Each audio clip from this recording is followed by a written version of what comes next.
প্রায় 27% বাস করে হচ্ছে বরিশাল বিভাগে। আজ থেকে 20 বছর আগে যেটা আমরা জানতাম যে রংপুর বিভাগ নাকি মঙ্গা পীড়িত, রংপুর বিভাগ নাকি দুর্ভিক্ষ পীড়িত, রংপুর বিভাগে নাকি মানুষ না খেয়ে দুর্ভিক্ষ অঞ্চলের মতো করে জীবনযাপন করে। কিন্তু আজকের পরিসংখ্যান বলছে বাংলাদেশ রাষ্ট্রের সেই মন্দ কবলিত রংপুরে পরিণত হয়েছে দেশের এক সময়কার সুজলা সফলা শস্য শ্যামলা ধান নদী খালের বরিশাল। যেটা খুব দুঃখজনক।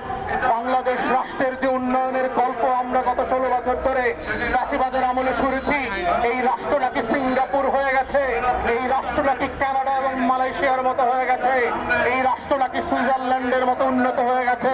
তাহলে ঠিক একই সময়ে এই উন্নয়নের গল্পচারিত যে পরিসংখ্যান ব্যুরোর রিপোর্ট যেটা ফ্যাসিবাদের আমলে করা হয়েছিল, তাহলে আমার রাষ্ট্রের একটা বিভাগ কেন উগান্ডার মতো, হাইতির মতো, ইয়েমেনের মতো দরিদ্র পীড়িত অঞ্চলে পরিণত হয়ে গেছে? এইটা তো ডেভেলপমেন্টের যে ন্যারেটিভ, উন্নয়নের যে গল্প কথা বলা আমরা শুনেছি গত 16-17 বছরের এই হাসিনার ফ্যাসিবাদের আমলে, তার সেই গল্পের সাথে মিলছে না।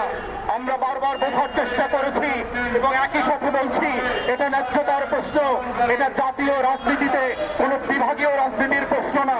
এটা হচ্ছে বাংলাদেশের ঠিক অন্যান্য বিভাগের সাথে ন্যায্যতার ভিত্তিতে, ইনসাফের ভিত্তিতে যেই ডেভেলপমেন্ট ওয়ার্ক হচ্ছে, প্রত্যেকটা বিভাগ এবং তার অঞ্চলের মানুষকে ন্যায্যতা এবং সমতার ভিত্তিতে কিভাবে দরিদ্র সীমা থেকে উঠিয়ে নিয়ে আসা যায়, কিভাবে নাগরিক আকারে বাংলাদেশ রাষ্ট্রের কোটি কোটি মানুষকে তার জীবনকে আরামদায়ক করা যায়, এটাই হচ্ছে বাংলাদেশ রাষ্ট্রের বাংলাদেশ 2 এর গণ অভ্যুত্থানের কথা।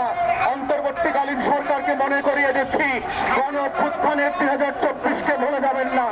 আপনাদেরকে 1400 শহীদের রক্তের কথা মনে করিয়ে দিচ্ছি, আপনাদেরকে 24,000 প্রতিবন্ধী মুক্তিযোদ্ধার কথা মনে করিয়ে দিচ্ছি, আপনাদেরকে গণ অভ্যুত্থানের 600 চোখ হারিয়ে যাওয়া বিপ্লবীদের কথা মনে করিয়ে দিচ্ছি।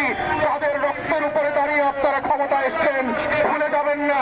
বাংলাদেশের প্রত্যেকটা শহীদের রক্তের দাম একই রকম, সে বরিশালের শহীদ হোক, চট্টগ্রামে হোক আর ঢাকার হোক।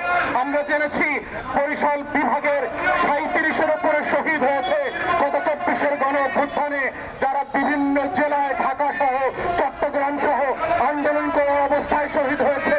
আমি নিজেও বাবুগঞ্জ এবং মুলাদিতে 3 জন শহীদের কবর জিয়ারত করেছি এবং তা খুবই দুঃখজনক ভাবে দেখেছি যে অন্তর্বর্তীকালীন সরকার এবং প্রশাসন লাশ দাফন করবার সময় যেই সকল প্রতিশ্রুতি দিয়ে আসছিল যে কাঁচা রাস্তাটা পাকা করে দেবে, লাশটাকে কবরটাকে একটু বাধাই করে দেবে, নাম ফলকটা করে দেবে, কত উদাসীন এই রাষ্ট্র 24-এর শহীদদের প্রতি।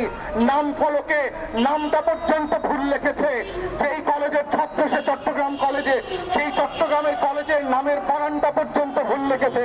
অন্তর্বর্তীকালীন সরকারকে বলছি, 24-এর গণ অভ্যুত্থানের প্রত্যেকটা শহীদ হচ্ছে বাংলাদেশ 2 বিনির্মাণের ফাউন্ডেশন। এই পিলারের রাজনীতি হচ্ছে দরদের রাজনীতি। প্রত্যেকটা শহীদ এবং শহীদ পরিবারকে আপনারা কিভাবে ট্রিট করছেন, তাদের জীবন এবং মৃত্যুকে আপনারা কিভাবে দেখভাল করছেন।